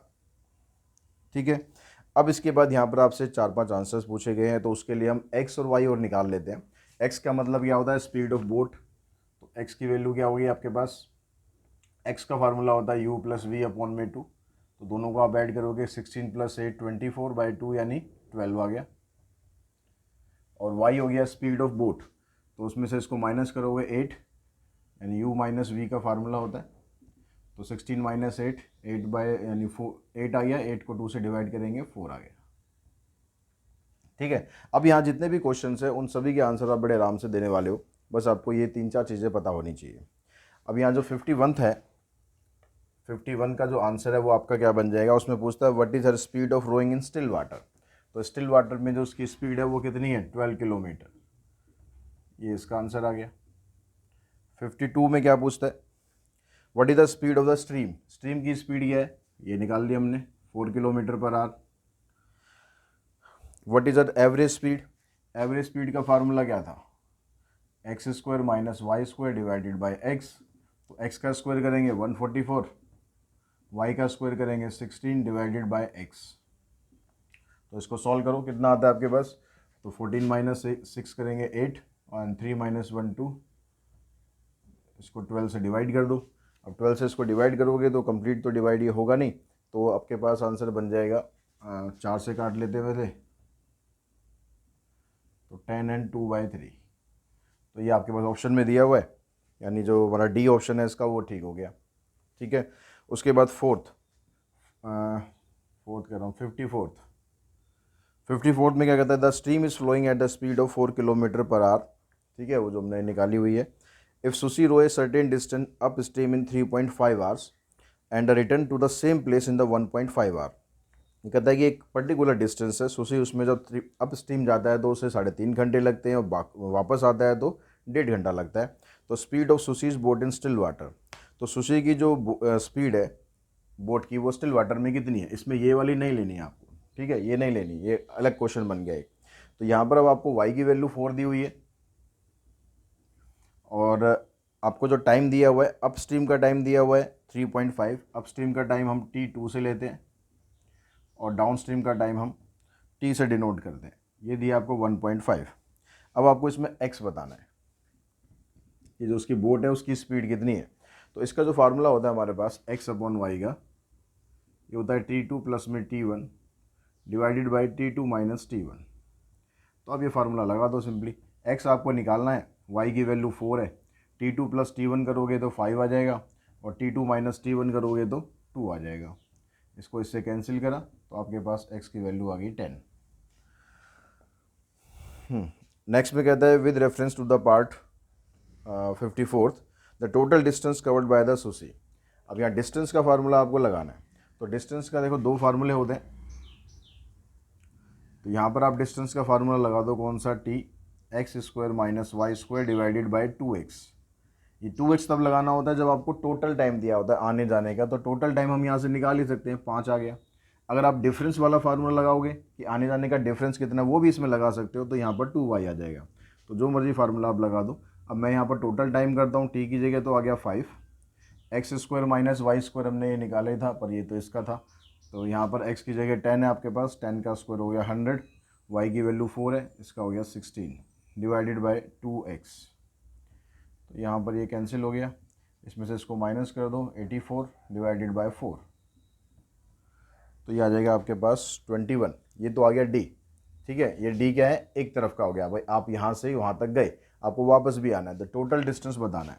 तो टोटल डिस्टेंस कितना हो जाएगा, 21 को 2 से मल्टीप्लाई कर दो, यानी 42 किलोमीटर का जो डिस्टेंस है वो हमने ट्रैवल किया। तो ये केस स्टडी के 5 क्वेश्चन थे इसमें। नेक्स्ट भी आपके पास केस स्टडी क्वेश्चन है मॉड्यूलर अरिथमेटिक का। यहाँ पर क्या था, there are 24 hours in a day, to know the time we use clocks, there are mainly 2 types of clocks, 12 hour clock, 24, ये सब आपको डिटेल में दे रखा है, ये सब पढ़ लेना। ठीक है, मैं क्वेश्चन पे आता हूँ सीधा। क्वेश्चन में कहता है it is currently 7 AM in the 12 hour clock, 12 hour clock में भी सुबह के 7 बजे हैं। The time in the next 492 hours will be, तो अगले 492 आवर्स के बाद टाइम कितना होगा। तो अब यहाँ पर आपने इसने 12 आवर क्लॉक बोल दिया है, तो आपको इसका मॉडुलस 12 निकालना है। तो क्वेश्चन नंबर हमारे पास 56 है। इसमें हम क्या करते हैं कि आपके पास 492 आवर्स है, तो 492 मॉडुलो 5 ये आपको फाइंड करना है। यानी 492 को 12 से अगर आप डिवाइड करेंगे तो रिमाइंडर आ गया 0। अब रिमाइंडर 0 आने का मतलब है कि आपके पास यहाँ पर अगले 12 घंटे हो गए। अगर 12 होगा तभी तो रिमाइंडर 0 आएगा ना। तो अभी सुबह के 7 बजे थे, तो अब शाम के कितने बज जाएंगे, 7 बज जाएंगे। तो ये आपका आंसर आ जाएगा। 57th में यहाँ पर कहता है if the time after 640 hours from the now will be 9 PM, अब से 640 घंटे बाद टाइम जो होगा वो 9 PM होगा, तो करंट टाइम कितना है। तो यहाँ भी जो 640 आवर्स है इसको निकाल लेते हैं कि इसकी इक्विवेलेंट वैल्यू क्या है। यानी वही चीज़ निकालनी है आपको कि जो 640 मॉडुलो निकालो आप 24, 12 से मत निकालो, क्योंकि आपको पूरा दिन का टाइम चेक करना है। यहाँ पर तो इसने दिया हुआ था इसलिए हमने उससे निकाला था। ठीक है, इसको भी अगर आप 24 से निकालते तो उससे भी आ जाता, आपका रिमाइंडर यहाँ 12 बचता। तो सुबह के 7 बजे थे, तो 12 घंटे बाद शाम के 7 बजेंगे, तो उससे भी आप कर सकते थे। ठीक है, अब इसका मॉडुलर हम निकालते हैं, तो इसका मॉडुलर आ गया आपके पास 16। अब जो टाइम आपको दिया हुआ है वो आगे का टाइम दिया हुआ है, आपसे करंट टाइम पूछ रहा है, तो ये 16 घंटे आपको माइनस करने हैं। तो यहाँ पर रात के 9 बज रहे थे, तो रात के 9 में से आपको सीधे सीधे 12 घंटे माइनस करोगे, सुबह के 9 बज गए, और 4 घंटे और माइनस करने पड़ेंगे, यानी सुबह के कितने बज गए, 5 बज गए। तो हमारा आंसर आ गया 5 AM। 58th में what time the 24 hour clock is equivalent to 2 PM in 12 hour clock. 2 PM को 12 आवर क्लॉक में क्या बोलते हैं। ठीक है, अब 2 PM को अगर हम इंटरनेशनल क्लॉक की बात करें या 24 आवर क्लॉक के हिसाब से बताना था, 12 आवर क्लॉक का टाइम दे ही रखा है आपको। तो 2 PM को हम बोलते हैं 14 आवर्स। ठीक है, 12 बज गए, 12 बजने के बाद 1 घंटा हो गया, यानी 1 बज गए, तो 12 + 1 13, ठीक, 13 + 1 14, यानी जो 14 आवर्स होता है वो 2 PM के बराबर होता है। तो हमारा आंसर यहाँ पर आ गया C। ठीक है, 14 आवर। तो what time in the 12 hour clock is equivalent to 20 in the 24 hour clock. इसी तरीके से आप देखो भाई 20 जो आवर्स होते हैं वो 12 आवर क्लॉक में क्या होगा, तो 12 के बाद अगर हम 8 ऐड करते हैं तो 20 आ जाता है। तो सीधे सीधे हमारा आंसर बन गया कि 8 बज गए शाम के। 58, 59, 8 PM। Which of the 2 time are same in the 12 hour and the 24 hour clock respectively. इसमें आपको यहाँ पर 2 टाइम दिए हुए हैं कि भाई कौन से टाइम दो है, दोनों इक्विवेलेंट है। एक में ऑप्शन दिया है कि 1 AM और 13, तो जो 13 होता है 1 PM होता है, AM नहीं होता। दूसरे ऑप्शन में आपको दिया हुआ है यहाँ पर 2 PM और 2, तो 2 PM और 2 दोनों अलग अलग हो जाते हैं। ठीक है, 2 PM का मतलब 14 होना चाहिए। फिर ऑप्शन दिया हुआ को 3 PM और 15, तो 3 PM और 15 वाला जो ऑप्शन है वो ठीक है। ठीक है, ये ऑप्शन आपका जो मेरे पास यहाँ पर प्रिंट है इसमें थोड़ा सा मिस प्रिंट था ऑप्शंस में। आंसर हमारा ये आएगा 3 PM 15 PM। ये आपके में B है, C है, ये देखना एक बार। मैं ऑप्शन लिख देता हूँ, 3 PM से 3 PM और 15 आवर्स, ये दोनों आपस में बराबर होते हैं। ठीक है, द नेक्स्ट क्वेश्चन जो है इसमें केस स्टडी का वो है पार्टनरशिप्स। तो केस स्टडी में क्या होता है, आप स्टार्टिंग 1-2 चीज़ सॉल्व कर लेते हैं, तो उसी से आपके बाकी सारे आंसर्स निकलते हुए चलते हैं। आप डायरेक्टली लास्ट आंसर पे पहुंचने की कोशिश करो तो कई बार नहीं, कई किसी क्वेश्चन में हो जाता है, लेकिन हर बार नहीं होता है। अब यहाँ पर पार्टनरशिप का आपको दिया हुआ है। ठीक है, ऊपर आपको उसके बारे में बताया हुआ है क्या क्या पार्टनरशिप में है, क्या है। मैं सीधा क्वेश्चन पे आता हूँ कि यहाँ पर 3 लोग हैं A B C, वो बिज़नेस में इन्वेस्टमेंट करते हैं और जो उनकी इन्वेस्टमेंट और विड्रॉल वो सब कुछ यहाँ पर आपको दिया हुआ है। ठीक है, अब यहाँ पर कहता है कि जो जनवरी 1 है उसमें ए 15,000 रुपये लगाता है बिज़नेस में, और मई 1 को वो 10,000 रुपये और ऐड कर देता है, और 8,000 रुपये वो अक्टूबर 1 को निकाल लेता है। तो जो ए की इन्वेस्टमेंट है वो हम अगर यहाँ पर निकालें तो कितनी बनेगी ए की इन्वेस्टमेंट,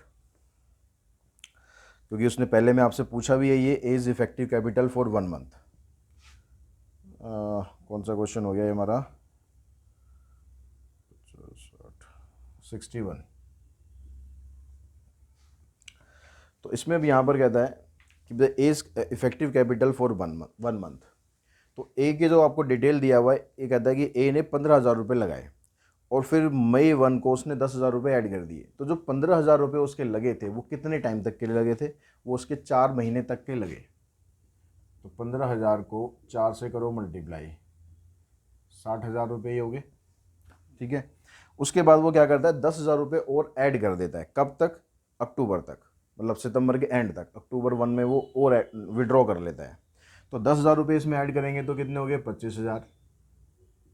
अब मई से अगर आप काउंट करोगे, मई जून जुलाई अगस्त सितंबर, 5 महीने हो गए, 5 महीने हो गए। तो इसका जो टोटल आ गया आपके पास 1,25,000 हो गया। उसके बाद क्या करता है वो 8,000 रुपये कम कर देता है। तो 8,000 रुपये अगर आप कम करोगे तो आपके पास रह जाएंगे 17,000, और साल के एंड तक महीने कितने रह गए आपके पास 3, अक्टूबर नवंबर दिसंबर। तो उसके हिसाब से आपके पास ये टोटल आ गया। तो इसका आप टोटल कर दोगे, इसका टोटल आ जाएगा 2,36,000। तो ए की जो 1 मंथ की इफेक्टिव कैपिटल है वो ये हो जाएगी। अगर 12 मंथ की पूछेगा तो 12 से डिवाइड कर देना है, 1 मंथ की पूछ रहा है तो सिंपल ये आंसर आ जाएगा।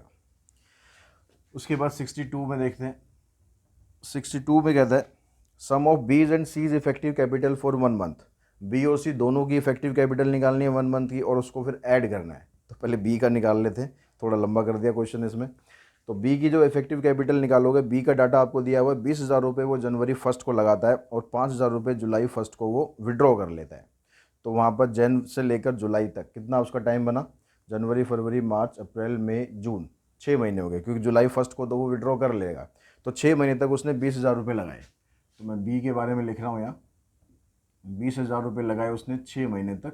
तो कितना हो गया यहाँ पर 1,20,000। ठीक है, उसके बाद उसने 5,000 रुपये कम कर लिए अपने, 5,000 रुपये कम करे तो कितने रह गए 15,000। और कब तक इन्वेस्टमेंट हुई उसकी, जुलाई अगस्त सितंबर अक्टूबर, क्योंकि नवंबर 1 को उसने क्या करा 2,000 रुपये और ऐड कर दिए, यानी 4 महीने तक उसने ये लगाया। तो 4 महीने तक उसके हो गए 15 चौक 60, यानी 60,000। उसके बाद फिर उसने 2,000 रुपये इसमें ऐड कर दिए तो 17,000 हो गए। नवंबर में उसने ऐड करें तो नवंबर और दिसंबर 2 महीने हुए। तो ये हो गया इसका इफेक्टिव कैपिटल। इसका टोटल करेंगे, इसका टोटल आ रहा है हमारे पास 214,000। 214,000। अब सी के बारे में देखते हैं, सी में क्या दिया है। तो सी के लिए कहता है वो कि इसने 15,000 रुपये लगाए जनवरी 1 को, और 5,000 रुपये अप्रैल 1 को विड्रॉ कर लिए। तो जनवरी फरवरी मार्च 3 महीने हुए, 3 महीने तक उसके चलेंगे 15,000 रुपये। 15,000 को कर दो 3 से मल्टीप्लाई, यानी 45,000 रुपये सी ने लगा दिए। उसके बाद वो 5,000 रुपये विड्रॉ कर रहा है, मतलब 10,000 रुपये लगा रहा है। कितने महीनों के लिए, उसने फिर दोबारा सितंबर में चेंज किया, तो अप्रैल मई जून जुलाई अगस्त 5 महीने हो गए। ठीक है, तो 5 महीनों के हिसाब से 50,000 रुपये इसके ये आ गए। उसके बाद फिर क्या करता है वो 20,000 रुपये ऐड कर देता है। अब 20,000 इसमें ऐड करेगा, 10,000 में 20,000 ऐड करेगा, 30,000 हो गए। अब 30,000 कब उसने ऐड करे, सितंबर में। तो सितंबर अक्टूबर नवंबर दिसंबर 4 महीने हो गए। तो 20 और 10 30,000 हो गए। कितने महीनों के लिए, 4 महीनों के लिए। तो 1,20,000 यहाँ से हो गया। इसका हम टोटल कर लेते हैं, टोटल बन जाएगा इसका 2,15,000। तो अब उसने पूछा था सेकंड पार्ट में कि बी और सी का दोनों का टोटल पूछा है, तो इन दोनों का टोटल कर दो, इसका और इसका टोटल कर दो। इसका टोटल करके हमारे पास कितना बनता है 4,29,000। तो ये आपका आंसर आ गया 62 का। ठीक है, 63rd में कहता है सी शेयर ऑफ प्रॉफिट। सी का जो शेयर है प्रॉफिट में वो कितना है, अगर प्रॉफिट आपको दे रखा है 9630, प्रॉफिट आपको दिया हुआ है 9630, तो आपको सी का शेयर बताना है। तो जो सी की इन्वेस्टमेंट है, सी की इन्वेस्टमेंट कितनी है, 2,15,000। तो 2,15,000 को आप डिवाइड करोगे टोटल इन्वेस्टमेंट से। टोटल इन्वेस्टमेंट कितनी हुई, ए की, बी की और सी की, इसका टोटल करेंगे तो हमारे पास आ रहा है 665 इंटू में प्रॉफिट। इसको सॉल्व करोगे, सारा कुछ काट पीट के हमारे पास वैल्यू आ रही है 9675। सी का जो शेयर है, अच्छा टोटल प्रॉफिट हमें नहीं दिया हुआ है क्वेश्चन में, सॉरी भाई। At the end of year B share, B का जो शेयर है ना वो दे रखा है, तो इसके हिसाब से पहले आपको टोटल प्रॉफिट निकालना पड़ेगा। टोटल प्रॉफिट, क्वेश्चन रीड करने में गड़बड़ होगी। टोटल प्रॉफिट आप मान लो एक्स, टोटल प्रॉफिट एक्स हो गया। अब जब बी का जो शेयर है वो आपको दे रखा है 9630, तो हम बी के हिसाब से निकालें। बी का जो शेयर है वो दे रखा है 9630, तो बी का शेयर यहाँ पर कितना है 214, और जो टोटल आएगा इसका तीनों का टोटल है 665 इंटू में total profit is equals to B का शेयर आया कितना 9630। इसको आप सॉल्व करेंगे, इसको सॉल्व करके आपके पास एक्स की वैल्यू निकल जाएगी। एक्स की वैल्यू आ रही है हमारे पास 29925, यानी ये टोटल प्रॉफिट आ रहा है। ठीक है, ये टोटल प्रॉफिट है, तो इसके हिसाब से अब आपको सी का शेयर बताना है। तो सी की इन्वेस्टमेंट है, सीधा मैं 215 ही लिख लूँ, नीचे 665, तो जीरो से जीरो तो कटनी है ही, और टोटल प्रॉफिट ये है। तो इसको जब आप सिंप्लीफाई करोगे तो इसको सिंप्लीफाई करने पर आ जाएगा 9675। 64th में देखते हैं। 64th में कहता है how much A share of profit is more than B. तो ए का शेयर निकालो, सीधी सीधी बात ये है, बी का तो दे ही रखा है। अब ए का शेयर कितना हो जाएगा 236 डिवाइडेड बाय 665 इंटू में 29925। इसको हम सिंप्लीफाई करेंगे तो आगे हमारे पास 10620। तो दोनों का जो डिफरेंस है ए और बी का वो कितना आ जाएगा, 10620 में से माइनस कर दो 9630, तो कितना आ जाएगा 990। 65 sum of A and C share of profit, A का और सी का सम करना है। ए आपके पास ये आया था 9675, सी हमारे पास ये आया और ए हमारे पास ये आया। इन दोनों का टोटल कर दो, इसका टोटल आ गया 20295। ठीक है,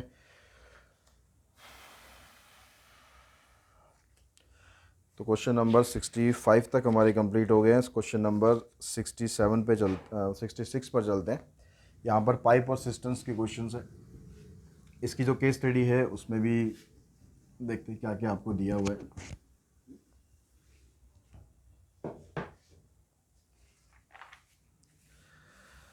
तो इसमें कहता है कि pipe is connected to a tank और system, it is use to fill और एम्प्टी द सिस्टम। थोड़ा सब चीज़ें मैं आता हूँ सीधा कि कहता है A and B fill the tank in 6 hours and the 8 hour respectively. A 6 hours के अंदर भरता है, बी जो है 8 आवर्स के अंदर भरता है, और सी उसको 12 आवर के अंदर खाली कर देता है।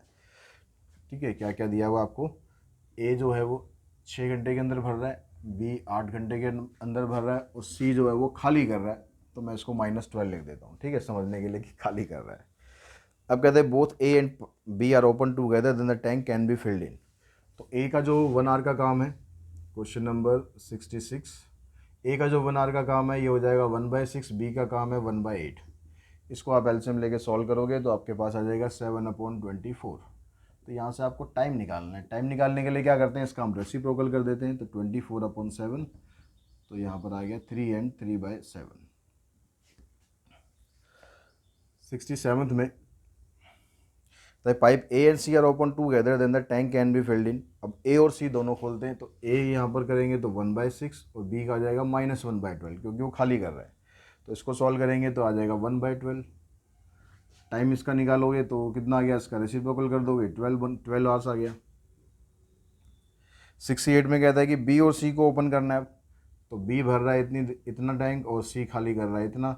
इसको आप सॉल्व करोगे तो ये आ जाएगा 1/24। तो इसका जो टाइम आ गया आपके पास वो आ गया 24 आवर्स।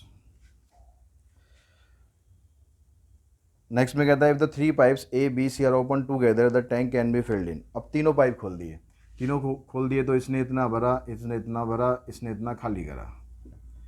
इसको आप एलसीएम लेके सॉल्व कर देंगे तो ये आ जाएगा 5/24। तो इसका जो टाइम है आपके पास वो हो गया 24/5। ये ऑप्शन में नहीं दिया हुआ है, डेसिमल्स में दिया हुआ है, तो डिवाइड करके देख लो कितना आ जाएगा। 5 4 ज़ा 20 और 5 8 ज़ा 40, तो 4.8 आवर्स। 70 में कहता है if the all the 3 pipes are open together then the pipe C can empty the tank at the rate of rupees 20 liters per hour then the capacity of tank हम मान लेते हैं x है। अब C क्या करता है, 12 घंटे के अंदर एक टैंक को खाली कर रहा है, तो x टैंक को कितनी देर में खाली करेगा, x टैंक को खाली करने के लिए उसे टाइम लगेगा x/12 एक घंटे में। ठीक है, एक घंटे के अंदर, यहाँ पर इस समझो ध्यान से, एक घंटे के अंदर ये क्या कह रहा था कि भाई 12 घंटे के अंदर ही टैंक को खाली करता है, तो एक घंटे में वो कितना टैंक खाली करेगा 1/12। अगर टैंक ही हमारा x कैपेसिटी का है तो कितना खाली हो जाएगा x/12। और क्वेश्चन के अंदर कह रहा है कि एक घंटे के अंदर वो 20 लीटर खाली करता है, तो इसकी जो वैल्यू है वो 20 के बराबर होनी चाहिए, तो x की वैल्यू आ जाएगी आपके पास 240। तो इस तरह से ये MCQs के सारे जो क्वेश्चन हैं plus case study based question है वो मैंने आपको सारे सॉल्व करा दिए। आई होप आपको वीडियो पसंद आए होंगे, सॉल्यूशन पसंद आए होंगे, और साथ साथ आपकी जो प्रैक्टिस है वो अच्छी से हो पाएगी, ऐसी मुझे उम्मीद है। फिर भी आपका कोई भी फीडबैक हो उस रिगार्डिंग आप उसको देने के लिए फ्री हैं, आप कमेंट बॉक्स में कमेंट कर सकते हैं। जो भी आपका फीडबैक बनता है उसके हिसाब से फिर हम आगे और चीज़ें करने की कोशिश करेंगे। जैसा जैसा आपके सजेशंस आते हैं उसी हिसाब से मैं कोशिश करूँगा कि आपके हर एक सजेशन को, जो अच्छे अच्छे सजेशंस हैं उनको मैं फॉलो कर सकूँ और आपको बेस्ट कंटेंट प्रोवाइड कर सकूँ। और अगर आप चैनल पर फर्स्ट टाइम आए हैं तो चैनल को सब्सक्राइब करना ना भूलें, और अगर पहले से ही हैं तो चैनल वीडियोस को शेयर करना ना भूलें। तो आज की इस वीडियो में इतना ही। Thanks to all of you.